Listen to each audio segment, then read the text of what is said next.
keenay xafladda horumarinta ee heer qaran oo madaxweynaha jamhuuriyadda Somaliland iyo madaxda qaranka halka ku sugan aqoonyahanka hay'adaha ajnabiga ah iyo madaxda badanba waxaan ku hambalyeeyaa inay maanta inoo qarsootay xaflad aad iyo aad u qiimo badan oo qarannimadeeda taariikhda kaga soo taraan doonta waxaan hambalyeeyaa xukuumadda ugarwadanka ee madaxweynuhu wasaaradda qorsheynta oo hawshaa u gaara iyo howlwadeennadii wasaaradda qorsheynta sida fiican ay usoo diyaariyeen iyo sida fiican ay usoo kordhigeen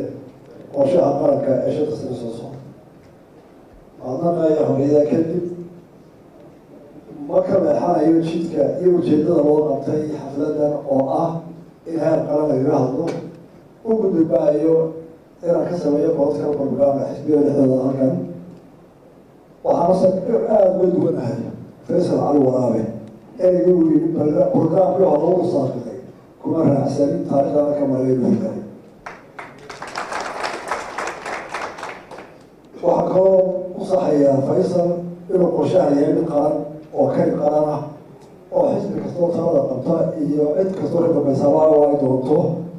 balse haddii aad haysan mid ka fiican waxaa wanaagsan xafladooda inaad soo bandhigto inaad hoos u haysanin qodobada kale ee taataabashada dowladda iyo xisbiga xukuumiga waa inu dulqaataa wixii la yidhaahdo ka daba tegi maayo haddii qorshahan la yidhaahdo laba qodob ka doono oo kuwa ugu mudan aynu ka hirgelinaa isagoo sidiisaba aada iyo aada u fiican oo aqoon iyo waanino ka muuqato waxaan adkayn lahaa qodobka midgeliyada oo ballaaran waayo haddii aad reer ama hanti aada meel dhigayso oo maatada iyo maxasta iyo xoolaha meel aada dhigayso waa inaad aada u ilaalisaa nabadgelyada oo hadday miitayna goodka sara adkaysaa hadday magaalada tahayna derbiga u adkaysaa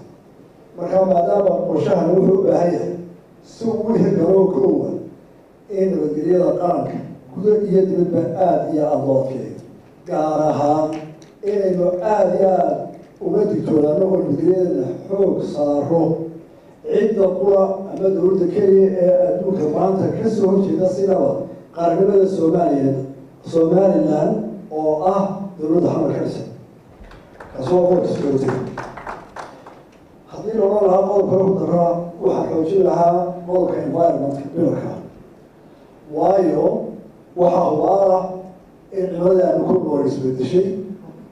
inaynu wada hubno inay abaaru soo noqnoqonayaan inaynu hubno inay biyaaraabtu nagu soo badanayso sidaa darteedna inaynu xoogga labaad helo meel biyo iyo baad iyo xoola joogin oo dhawaantahay sidaynu intaa ugu badbaadi lahaydna xoogga labaad baa saari laha labada qodood waa iga comment laba arrimood waa isweydiinaya ta hore waxa weeye shirkan saddexin baa inaga maqan oo heer qaran oo ay ahayd inay ka qayb galaan xafladaha ama ifriska qaranka ee kaloo kala looga ay ahayd inay joogaan ka koowaad waa guddoomiyihii golaha wakiilada ka labaadna waa guddoomiyihii xisbiga wadani ka saddexaadna waa murashaxii xisbiga wadani saddexdaas waxay bahaan heer qaran ay joogaan waana garanayo iyagoo magaalada jooga waxay uga maqaadeen xafladda heer qaran intana waa lagu su-aal isweydiin doono maxaa too looga maqaan ma qaranimada la diidan yahay ma qorshaha la diidan yahay ma waa la aqoonsanin ma talaxumaa waa laga jawaabi doonaa su-aasha labada isweydiinaya waxa weeye halkan markii hesta calanka la qaadayay qof kamida dadkii shaqaa halka fadhiyey ayaa fadhiyey oo aanu ka hesta qaranka waa su-aal isweydiinaya mu ahayn qof tabaaraysan oo cidan leh beydkii u dambeeyey markii la qaadiy u kacay deetana waxaan isweydiiyey tolo heesta maxuudi nasiib waxaa leedahay heestaa markii ay ku jirtay heestay badnaa qaranka loo doorayay allah u naxariistay xasan sheekh markii sameeyey inaan ahaa dadkii ku horreeyay ka dhageystay markii uu heestaa dhameeyey ee loo sii waday isaga iyo xaaji kusis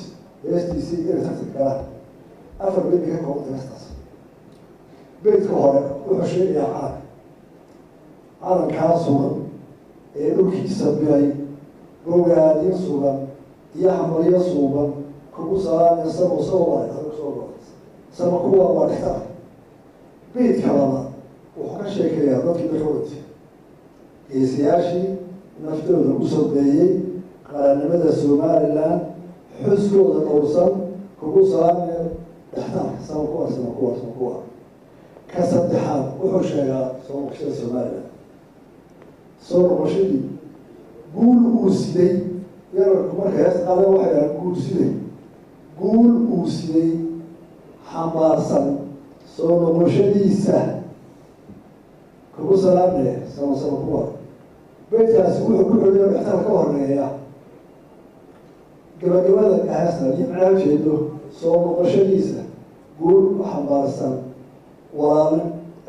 midnimo walaalnimo gobonimo iyo islaamnimo kugu salaamaya sama kuwa. samihii waa yimaada markay qolada muusiga qaadayso samihii samaha laftiisiyo wasalaam qofka diiday inuu kacaama heestana diidan iyagoo kalada bal soo kritisaayo halafiti